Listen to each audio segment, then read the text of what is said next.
This is the Pepper Jobs Xtend Touch mobile display. Is it any good? Let's find out. So as we've seen the channel grow, we've been reached out more and more by companies who want us to take a look at their new products. And to be honest, we actually turn down around 95% of the kind of offers that we get sent in. But when Pepper Jobs emailed me about this, I actually thought, you know what, it's quite an interesting product for creators. So this is a 15.6-inch mobile display which carries its own battery and speakers too. So if you're a creator on the go, maybe you use Photoshop, maybe you video edit on your iPad or your MacBook Pro, could you take this with you as a mobile display to maybe use on the train or in the hotel? Well, let's find out if this is any good, and let's take a look at some of these specs. The Xtendtouch XT1610F has a 15.6-inch Full HD IPS display and a capacitive touchscreen. On the side you have 4 speakers, a mini HDMI port, a USB-C port, OTG port, and some device control buttons. Now the battery is a huge 10,800 milliamp battery and offers around 5 to 7 hours of usage on a full charge, which seemed actually pretty accurate in my testing. In the box, you actually get supplied with all of the possible cables you could need to plug this monitor into any device. And I really like that because it's becoming a trend for companies to remove cables, so it's nice you don't have to go out and buy anything else. All of this in the UK costs around £315, which works out to around $400 US. So let's test out the Xtendtouch with the range of devices we have here in the office. So I've got the 2020 MacBook Pro, a Surface Pro 4, an iPad Pro, and we're going to test it out with some cameras as well to see if you can use it as a reference monitor. So let's start with the MacBook Pro. Okay, so we're going to plug this into the MacBook Pro, and pretty much instantly this will connect as a second display. And as you can see here, we now have a second display monitor. So we can essentially, if we want to, we can kind of make Final Cut full screen. Let's do that. And then we could maybe set our MacBook Pro monitor as the output monitor. So now you can edit here on the Mac like this, and you can see the MacBook Pro is now my reference monitor. And you can, of course, switch those round if you like. So the quality is pretty good. This is a 1080p HD display. You know, it's not quite as bright and vibrant as the MacBook Pro, but you know, it's not too bad really. And keep in mind, this is all running off its own battery. This isn't plugged into any power source at all. And the device is actually thinner than the MacBook Pro.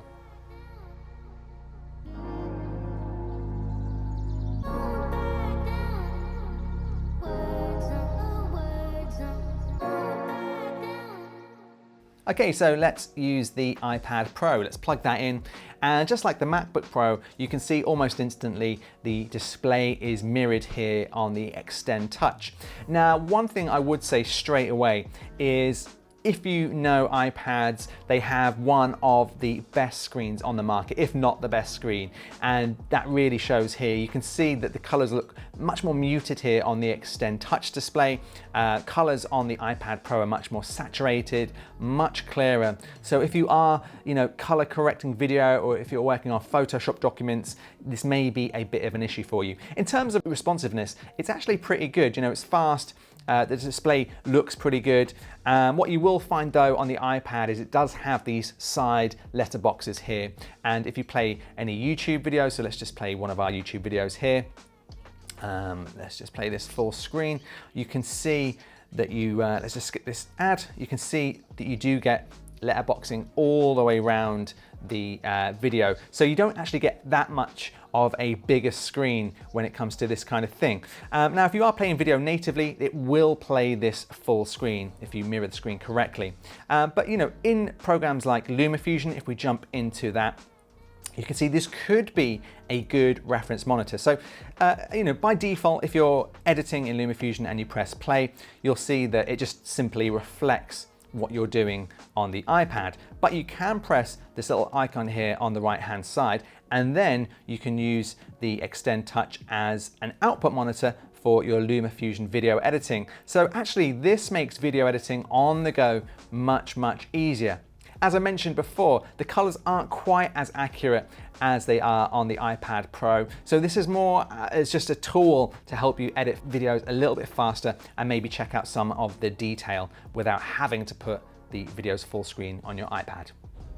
And just one quick note, if you go back to the home screen, you'll notice that you do not get any touch functionality with an iOS device either. And this is the case with any display that's plugged into the iPad. So you will not get touch inputs with the display and an iPad Pro. Okay, next up is the Surface Pro 4.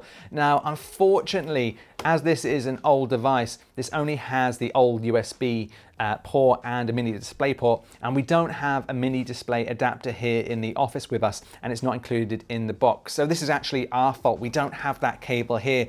When I did some testing in the past, we had a Surface laptop with USB-C, and I can say it works perfectly with the Xtend Touch, because then you do get the touch functionality of the display and it will work perfectly with Windows. So I'm going to buy a cable on Amazon right now and we'll do another video with the Surface Pro. But now let's jump into the camera and see if you can use a camera with the Xtend Touch. Okay, so as you can see, it does work with the Xtend Touch display. So I'm just going to quickly spin this GH5 around, and as you can see up there on top of the cabinet over there, we've got a Vocal Booth Pro. So you can see actually this could be very, very useful. You can see that it exports all of your Panasonic menus to the display. So you can use this as a pretty large reference monitor. So this would be pretty handy if you've got a producer or a director next to you as you're shooting on your camera. The delay is actually quite small, so you could actually use this, I think, pretty well if you're out on a shoot. And as mentioned again, this has an internal battery, so you don't need to lug around any power plugs or external batteries to use this monitor. It's all built in. You can charge it up. It will last about 5 to 6 hours. And this could be great for a bit of filmmaking on the go. Okay, so that's how it all works when you plug it into your devices. But how are some of the features on this device, like the speakers? Now, they do tout the speakers as being pretty good. And if I'm honest, it's a little bit of a letdown. They are quite loud, but they are very, very tinny. There's virtually no bass at all. So I think, again, if you just want this as kind of like a reference tool, if you want to hear what you're doing, you know, some monitors don't have speakers in at all. So it is good that they are in here, and it is a very, very thin device. So I don't want to bash it too hard.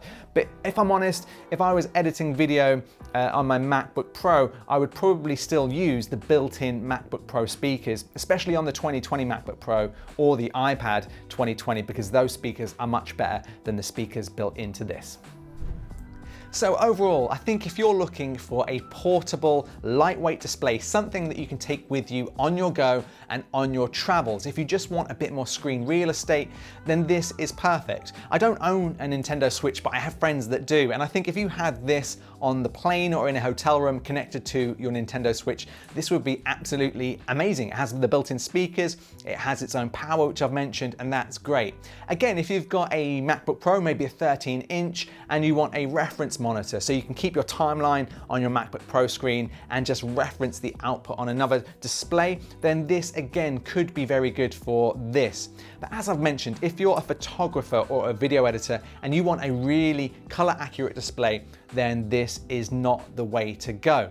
But anyway, let me know what you think of this in the comment section below. I think this screen has so many options for different people that, you know, there may be different areas that I haven't even thought about that you may be thinking about. So let me know in the comment section below what you think of this monitor and if you'd like to see us do any more tests with it. So anyway, thanks for watching. I'll put a link in the description below if you want to check it out, and I'll see you in the next video.